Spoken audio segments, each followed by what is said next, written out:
platforms up and running.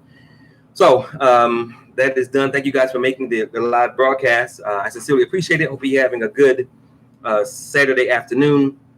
I'm going to briefly talk about, again, as always, what it means to be Black in America, our reality in America. And then I'm going to give you some very concrete solutions, simple things. And again, I'm always about solutions. In the Black Gold movement, we're not just trying to talk about the problem. We're just not trying to pontificate or intellectually masturbate. We want to give concrete solutions as to things that we could do as a people to push back against what is happening against us. So the reality, and this is a brief snapshot of what it means to be Black in America and what we're facing as a people here in this country. The Black reality in 2019. The bottom 50% is still being discriminated against because they can't get the money that they need from the USDA, from the US government, which makes it very difficult for them to get their products to market. Automation, artificial intelligence, and machine language are replacing millions of jobs, and of course that's going to affect our people. The White House just removed 3 million people from food stamps, from the food stamp rolls. And as most of you know, there are more white people on food stamps than Black people, but that doesn't mean that our people aren't going to be affected by that move that the White House just conducted. Purge activity, which is assassinations, murders, kidnappings, organ and sex trafficking, crimes committed against Black people. These activities are happening in Black communities nationwide, and it is only increasing. The Donald Trump administration has refused to label, let me slow that down. The Donald Trump administration has refused to label and pursue domestic terrorism by white identity extremists on the same level as foreign terrorists. Under President Trump's administration, the FBI's official counterterrorism priorities have included, quote, Black identity extremists, anti-authority extremists, and animal rights environmental extremists. We're up against 100 conservative think tanks focused on maintaining white supremacy and white power. We have a criminal justice system that we're fighting against that has always been unjust, a bail bond system that we're fighting against that's always been unfair and unjust, an education system that has never properly educated us, our children, and any Black child to follow, a school-to-prison pipeline that is alive and well and highly functional in American society. We're up against a multi-billion-dollar prison and industrial complex whereby you can buy stock in this system. So if you can buy stock in the prison system, what's the commodity? Redlining, gerrymandering, and gentrification, which is political power working at its finest against us, not for us. We're up against over 900 white supremacist organizations in existence right now, of which many of them are preparing for a race war. Again, over 900 white supremacist organizations that we're up against, and many of them are preparing for a race war. And this American government under Donald Trump is not pursuing those 900 plus white supremacist organizations. They are pursuing Black identity extremists, people who are for the environment, people who want to address the government because they have issues with how the government does business. But these are issues that we have to deal with because these people are targeting us and are against us. There have been over 255 mass shootings in America since the beginning of this year, and there are going to be more. Over the past decade, the annual estimate of the number of gangs in the U.S. is approximately 27,000. That is a problem for us because gangs prey on our communities, on our people, and they are just as much a threat to our people as a white identity extremist. Flint, Michigan is still having issues with safe water to drink, bathe in, and use. A large portion of Puerto Rico is still without power after 6 months. The Donald Trump administration under Jeff Sessions has reinstituted the privatizing of federal prisons, which means there's a profit motive. The Department of Justice has proven that cities like Baltimore and Chicago have engaged in a pattern, quote, engaged in a pattern and practice of conduct that violates the First, Fourth, and 14th Amendments. The First Amendment allows for freedom of religion, speech, and the 14th Amendment allows for protection from unlawful, the First Amendment allows for freedom of religion, speech, the press, and the right to assemble and petition your government. The Fourth Amendment allows for protection from unlawful search and seizures. This means that the government or the police can't just search you or your house without a warrant or probable cause. And the 14th Amendment allows for citizenship and equal and legal rights to African Americans and slaves who have been emancipated after the American Civil War. And the Donald Trump administration is rolling back protections in all of those areas. And the Donald Trump administration has also repealed civil rights protections all across the country in HUD, in Commerce, and many other governmental departments. So that is what it means to be Black in America in 2019 moving forward. Those are very real examples. Again, that is only a snapshot of what we are up against. And if we don't put some things in place right now today, August 10th, 2019, moving forward, not only are we going to continue to lose, but we are putting ourselves, our children, our children's children, and every generation of Black child to follow in a no-win situation. If we don't put our children in a position where they can both own and control their own environment, and they are operating from a basis of power, they are going to continue to lose. We absolutely must establish communities that have influence, value, and power so that they can determine and dictate what's going to happen to them via the space that they own and control. What happens to us because other people are in control. What happens to us because we are Black. It doesn't happen because we have a certain religion, because we vote a certain way, because we have a certain belief, because we have a certain number of children, because of who we marry. People treat us the way they treat us because we're Black. And if we don't push back against that, then we're going to continue to lose. So the Black Gold movement is always about solutions. We're not just trying to talk about the problem and leave it there, because most of us know about the problems. We want to give solutions, and we don't want to just talk about pie in the sky solutions. We want to give you step-by-step, methodical, strategic, intelligent things that we can do right now today to change the trajectory of where we're headed in 2019 moving forward. As I've said many times before, America is changing. And if we Black people don't also change, then we're never going to be in a position to win. So we have to change, because America is becoming more and more difficult for us to live in peace and to do what we need to do to move ourselves forward. But that doesn't mean all is lost. It doesn't mean the war is over. It doesn't mean that we can't win, because we most certainly can. But in order for us to win, we absolutely must put some things in place. So I want to give you a very concrete, simple solution of some things that we could do. One thing, this is just one example. I'm gonna give you one example of what we could do now that could have a tremendous effect moving forward if we did this one thing. So you've heard me say this before, and I'm gonna say it again. What if one Black person goes out and gets another Black person that cares about Black people? What if those two Black persons who also care about Black people, they go out and get two more? Those 4 Black people who care about Black people, want to see Black people do better, they go out and find 4 more. Those 8 Black persons who care about Black people, want to see Black people do better, they go out and get 8 more. That's 16. That 16 goes out and gets 16 more. That's 32. That 32 goes out and get 32 more. That's 64. If we did that, one Black person who cares about Black people, want to see us do better, goes out and get another Black person.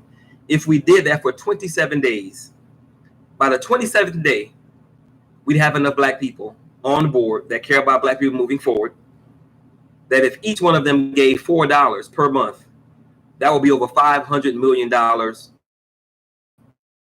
per month that we could use to move ourselves forward. And to be exact, that would be $536 million and some change.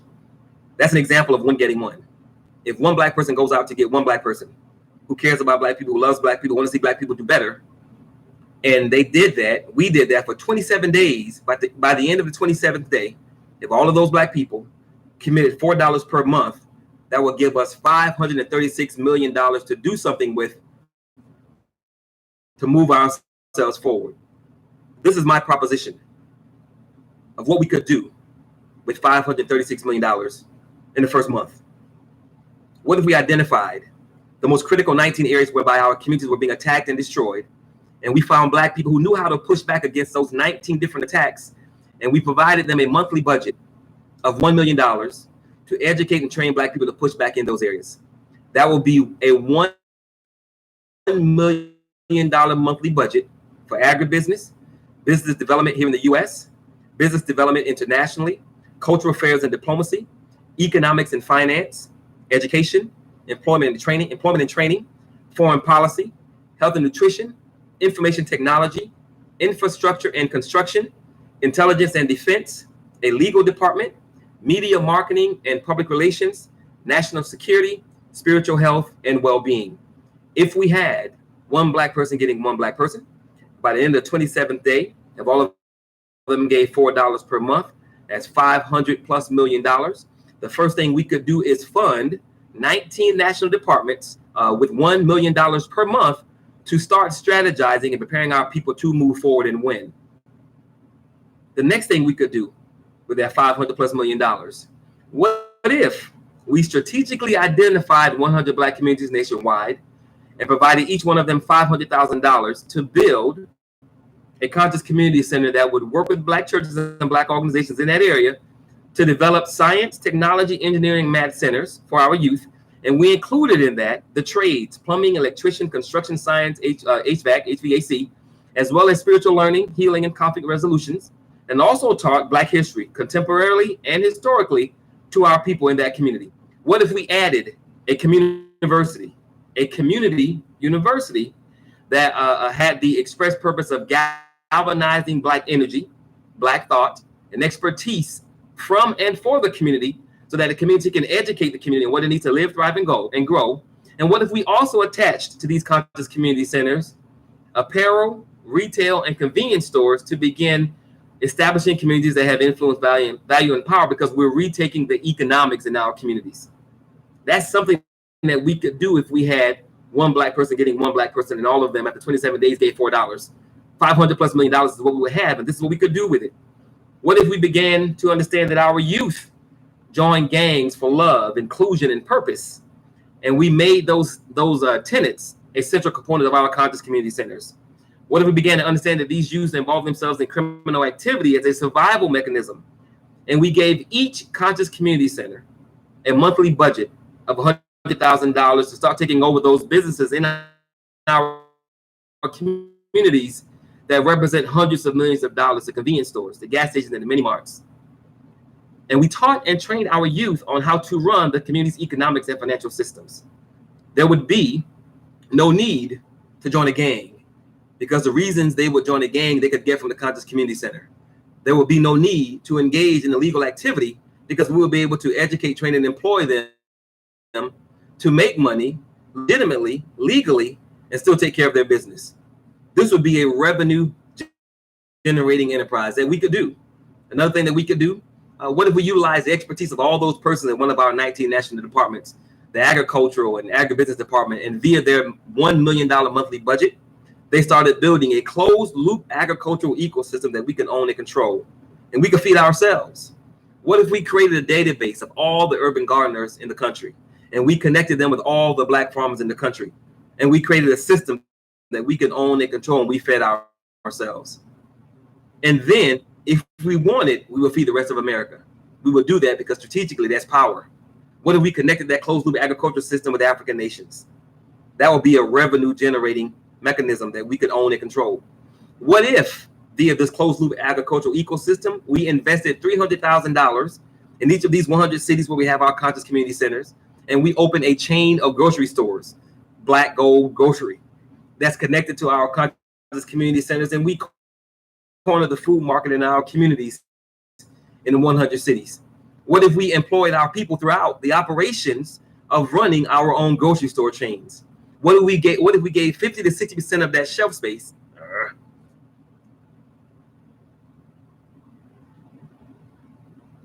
Oh no.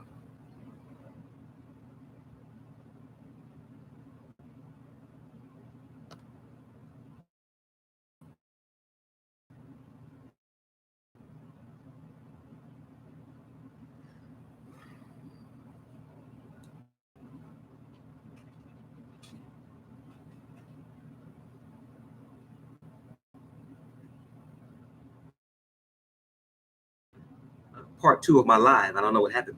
What if we gave 50 to 60% of that shelf space to Black business owners who have products to sell? This would also be a revenue generating enterprise. What if we utilize the expertise of those persons in two of our 19 new national departments, the Intelligence and Defense and National Security Departments, and via their $1 million monthly budget, we added an additional $25 million for training and equipment, and we started our own security company to protect our assets and our businesses, and we employed and trained our people throughout to protect the Black community, to protect our business interests, and to protect the property that we own and control.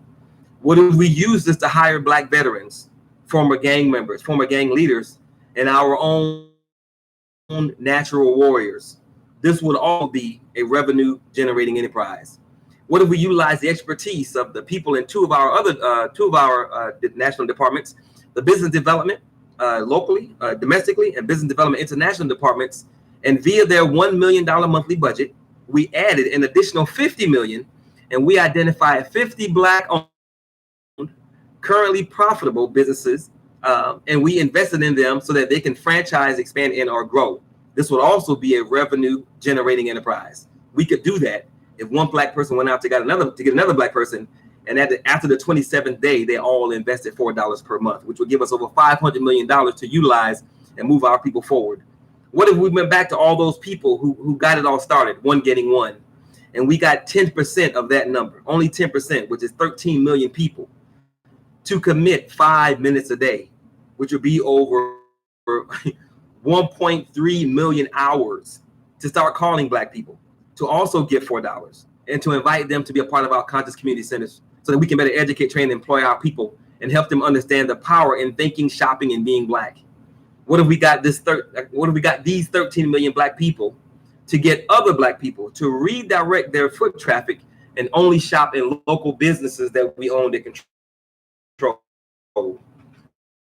Those local businesses that our youth would be running, those local businesses that former gang members would be running, those local businesses that people who had been recently released from jail or prison were a part of running. That is what we could do if one Black person got one Black person and everybody gave $4 after 27 days. This would be another revenue generating mechanism that we can own and control. What if we utilize the expertise of those persons, one of the people in our 19 departments, the media, marketing, PR department, and via their $1 million monthly budget, plus what we add, an additional $10 million, we created our own digital media network, Black Go Media, to report the news as we see it and begin recapturing our image. What if we use this new department to not only report the news as we see it, not only to start recapturing our image, but to also market everything that we're doing to our people worldwide? This would also be a revenue generating enterprise that we could own and control.